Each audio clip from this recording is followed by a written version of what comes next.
Hey there, my name is Rainer and welcome back to this week's market analysis.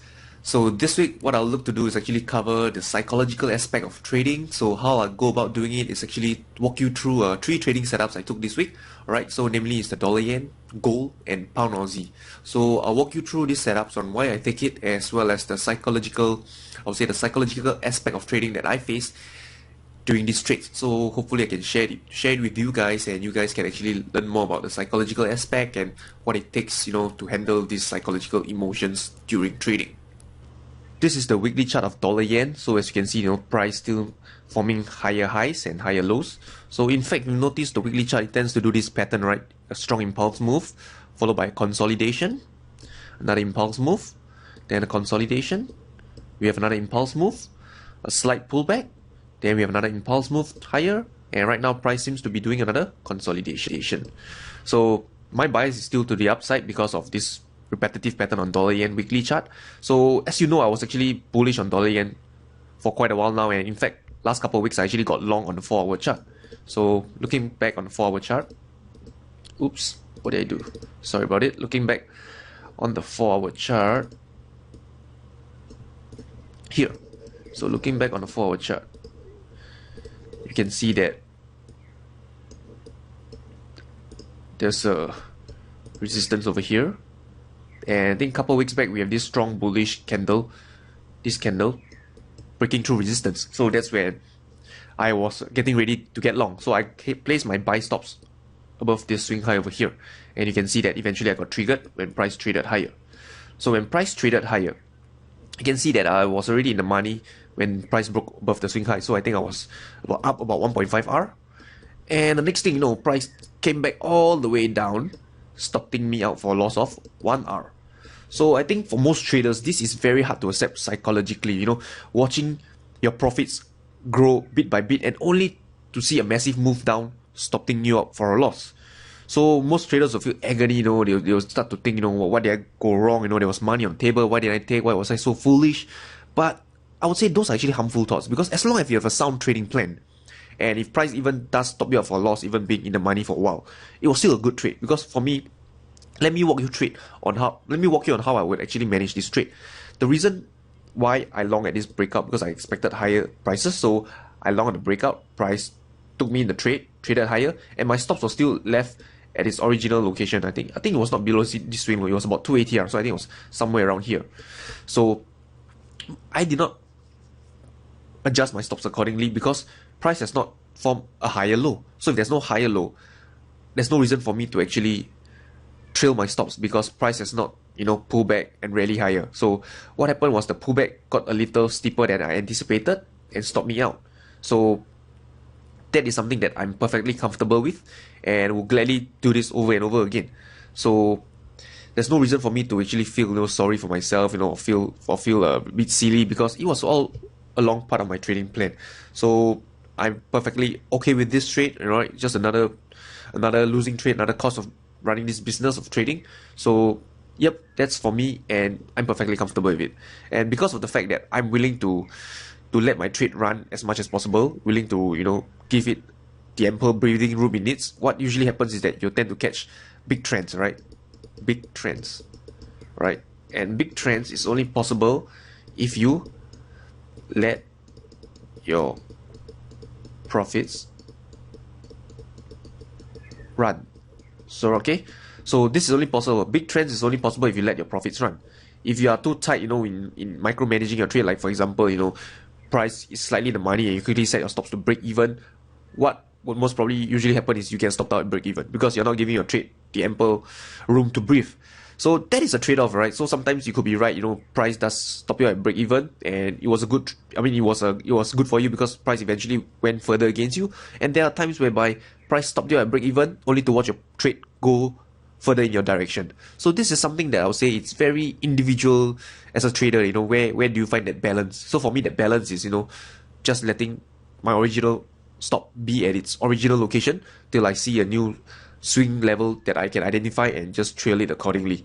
So that's something that I'm perfectly comfortable. There's a lower win rate, no doubt, a lower winning percentage, but at the same time, you have a tendency to catch bigger trends in the market.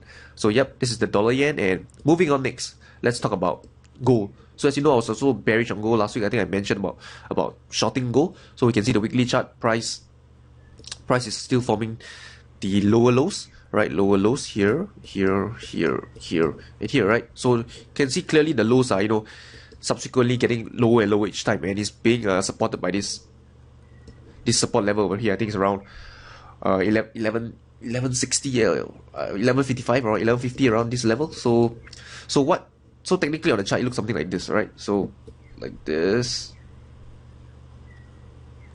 supported by this support level down here. So what usually, more often than not, price will tend to break out towards the downside. But again, this is the market. Market can do anything, and you have to anticipate for all sorts of scenario. So right now I'm actually already short, and let me show you where I got short.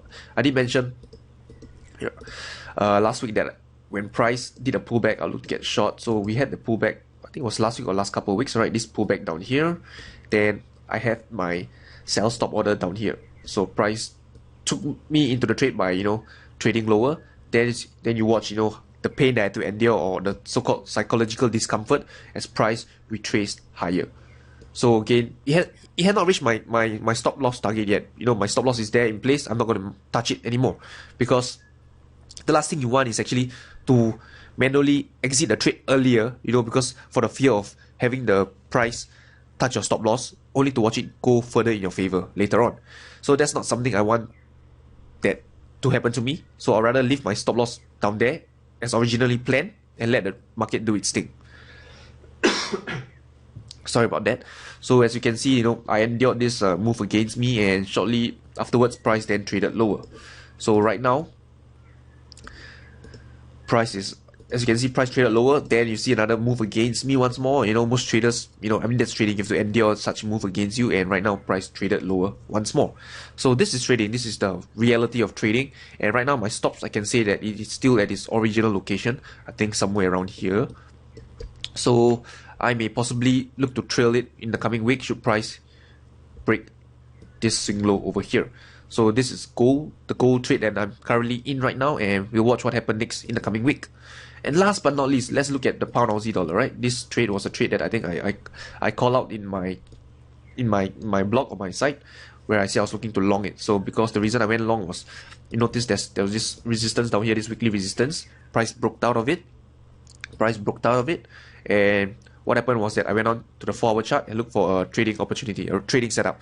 And what I noticed was this: price has been respecting this area, right? This 20 and 50 period moving average. So what happened was I got long down here this week. So when I got long, price, you can see that, price traded against me for a while down here. Then it went in the money for me. So most traders will be happy, woohoo, in the money, alright, I'm rolling. What do you expect next? You expect price to retest this swing high down here, right? But no, the markets can always do anything to hurt you. So always be prepared. So price then traded back lower towards my entry, and right now I think it's against my entry, and I'm actually losing money on this trade right now, right? It's still running, but it's against me as of now. And that's trading for you, You always have to be prepared. Always have your stops down there as an insurance, It could trigger your stops and before moving back in your favor, but that's really trading, and that's insurance for you.